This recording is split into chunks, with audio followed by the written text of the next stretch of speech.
چند سوال آپ کے ضمیر سے۔ کیا پی ایم ایل این ہی وہ واحد سیاسی جماعت نہیں ہے جس نے 2008 کے الیکشن کے بعد گورنمنٹ بنانے سے پہلے اپنے منتخب شدہ پارلیمنٹیرین سے عدلیہ کی بحالی کے حوالے سے کسی بھی قسم کا سمجھوتا نہ کرنے کا حلف لیا تھا؟ کیا پی ایم ایل این وہ واحد سیاسی جماعت نہیں ہے جس نے پاکستان پیپلز پارٹی کے ساتھ عدلیہ کو 30 دن کے اندر بحال کرنے کے لیے بھور بن میں مری ڈکلیریشن پر دستخط کیے تھے، اور پھر جب زرداری نے معاہدہ مری کی یہ کہتے ہوئے خلاف ورزی کی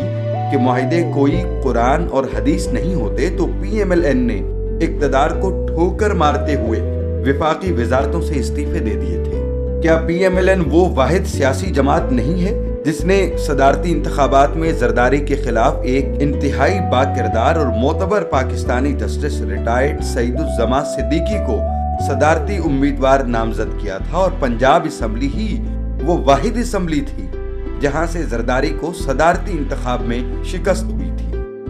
کیا پی ایم ایل این وہ واحد سیاسی جماعت نہیں ہے جس کے امیدواروں کو پہلے جنرل مشرف نے نااہل قرار دیا اور پھر بعد میں زرداری نے ڈوگر کورٹس کے ذریعے محمد شہباز شریف کو نااہل قرار دلوایا تھا، اور پنجاب میں گورنر راج لگا کر جمہوریت پر شب خون مارا؟ ان سب سازشوں کے باوجود کیا میاں نواز شریف ہی وہ واحد قائد نہیں تھے کہ جنہوں نے اپنی حکومت کی پرواہ نہ کرتے ہوئے خالصتاً عدلیہ بحالی کے لیے لانگ مارچ کیا تھا اور عوام کے ٹھاٹھے مارتے سمندر کی قیادت کرتے ہوئے عوام کو ڈوگر کورٹ سے نجات دلوائی تھی؟ کیا پی ایم ایل این وہ واحد سیاسی جماعت نہیں کہ جس کے قائد محمد شہباز شریف نے سب سے پہلے بدنام زمانہ این آر او کی مخالفت کی تھی اور سپریم کورٹ میں اس کالے قانون کو چیلنج کیا تھا؟ کیا پی ایم ایل این وہ واحد سیاسی جماعت نہیں ہے جس نے مشرف کے آمرانہ غیر جمہوری اور غیر آئینی اقدامات کو آئینی تحفظ دینے کی درخواست کو رد کیا تھا اور اس حوالے سے زرداری اتحاد کی تمام کوششوں کو خاک میں ملا دیا تھا؟ کیا پی ایم ایل این ہی وہ واحد جماعت نہیں ہے کہ جس کے رہنما خواجہ آصف نے رینٹل پاور پلانٹس کی صورت میں ہونے والی اربوں روپے کی کرپشن کو بے نقاب کیا تھا اور تمام ثبوتوں کے ساتھ اسے سپریم کورٹ میں چیلنج کیا تھا، جس کے نتیجے میں کرپٹ ٹولے کی جانب سے قومی خزانے میں کروڑوں روپے واپس جمع کرائے گئے تھے؟ ملکی وقار اور سالمیت کا سودا کر کے کیری لوگر بل پاس کرنے والی وفاقی حکومت کے خلاف کیا پی ایم ایل این کی قیادت نے ہی سب سے پہلے آواز بلند نہیں کی تھی؟ کیا پی ایم ایل این ہی وہ واحد جماعت نہیں ہے جس کی حکومت نے بینک آف پنجاب میں 10 ارب کے ڈاکے کے تمام ثبوت عدلیہ کے سامنے رکھے اور عوام کے خون پسینے کی کمائی کو مگر مچھوں کے پیٹ سے واپس نکلوایا؟ کیا پی ایم ایل این کے ہی رہنما چودھری نثار نے پبلک اکاؤنٹس کمیٹی کے چیئرمین کی حیثیت سے 130 ارب روپے سے زائد رقم کی بے ضابطگیوں کو منظر عام پر لا کر قومی خزانے کو لوٹ کھسوٹ سے نہیں بچایا تھا؟ کیا پی ایم ایل این ہی وہ واحد جماعت نہیں جس کے قائد نے میمو گیٹ سکینڈل کے پیچھے چھپے چہروں کو بے نقاب کرنے کے لیے عدالت عظمیٰ سے رجوع کیا تھا؟ کیا آج میمو گیٹ کمیشن کی رپورٹس اسی بے لاگ کاوش کا نتیجہ نہیں ہے؟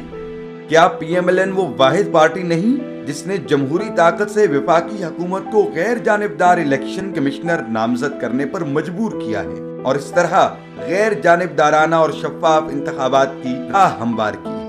کیا پی ایم ایل این ہی وہ واحد سیاسی جماعت نہیں ہے جس نے حکومت کو غیر جانبدار نگران حکومت کے حوالے سے 20ویں آئینی ترمیم پر مجبور کیا تھا؟ کیا پی ایم ایل این وہ واحد سیاسی جماعت نہیں ہے جس کے قائد محمد شہباز شریف نے 10 ماہ پہلے مشترکہ مفادات کی کونسل میں صوبوں کو بجلی کی پیداوار کا اختیار دینے کے حوالے سے آواز اٹھائی اور جسے وفاقی حکومت کو نہ چاہتے ہوئے بھی تسلیم کرنا پڑا؟